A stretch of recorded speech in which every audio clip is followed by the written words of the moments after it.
Greetings. I have been kind of playing around with some zines lately, and I've been getting back into it. I used to make zines in college, but and recently I've kind of come back to putting out uh, projects, photographic, artistic projects, words, philosophies, insights. I'm constantly writing things down in my sketchbook and journals, and sometimes it's useful, and I want to put it out there. As an educator in the arts, I also want to uh, let that influence out for students as well. And so I've created a little small series of zines that I feel like it's going to continue. And because I'm each year as I teach, as the semesters get started, I feel like there's a common thread or a common element that kind of runs through all of my classes, and that's usually an insight that I found, or something, keyword that I have um, heard or stated on multiple occasions. And so the first one I created was sort of in the style of my punk photography zines. And the first one was on style. And so as we were going through portfolio reviews with students, a common thread among the students was, how do I develop a personal style? Students felt like they were struggling with being original, struggling with breaking away from common trends. And so, as a response to that, I threw together this little zine called On Style, or How to Stop Chasing the Dream and Get Down to the Business of Making Art. And it's really just a kind of playful way to go through some ideas about what being an artist is. How do you become a successful artist? How do you find that personal style, that personal vision in your work? And so I threw this together with some of those insights that I had written about, that I had talked about with other professors and faculty, that I've discussed with students over the course of the years. And this zine on style was the product of that. And so I created that as a little pamphlet, a little booklet, a little zine that we can throw out in our student lounge area for students to pick up.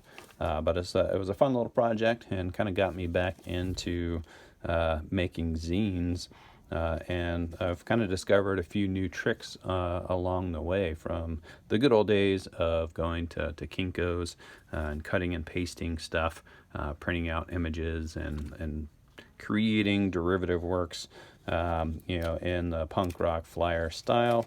I've kind of done that digitally in this case, kind of within that aesthetic.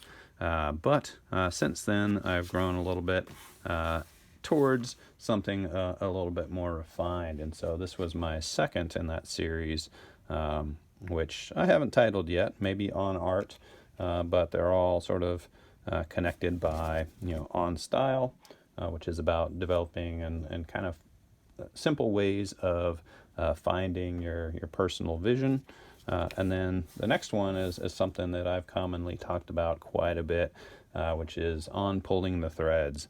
And so I have a concept in my work, that I work pretty intuitively in art. And so I have this idea that, art is going to give you a little thread.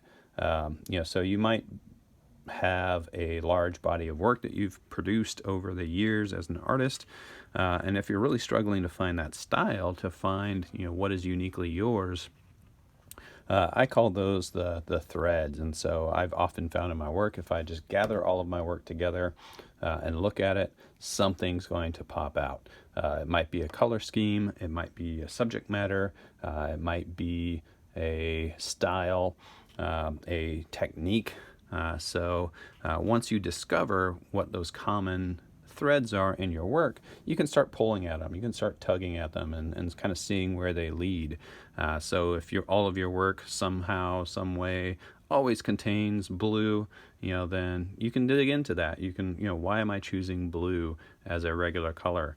How can I kind of modify that? What other sort of shades and tints of blue, what would that effect have on my artwork? What if we abandoned blue because of that common element, and we discovered something else? Or if your work is predominantly portraiture, then how are you digging into the portrait? What kind of people are you shooting? So you can start to dig into those threads, and those threads will often lead to bigger projects or a series of works. At least that's the way it's always worked for me. And so I put this little zine together on pulling the threads in order to sort of discuss that kind of idea. How do you do that? You do that by making work, by gathering all of your work together, by looking at your work and seeing what those common elements are. And then you start pulling the threads and trying different things. And so this was a response to that. Another hopefully inspirational little booklet for my students. Again, I put this in the student lounge, and we'll see how students respond. But I'd like to put it out there for you guys as well. So if you're interested in any of these, send me a message and we can arrange a way to get some of this stuff out to you. And maybe it'll inspire you, maybe it'll inspire your students, or hopefully just get us making some good art. So enjoy, and we'll see you later.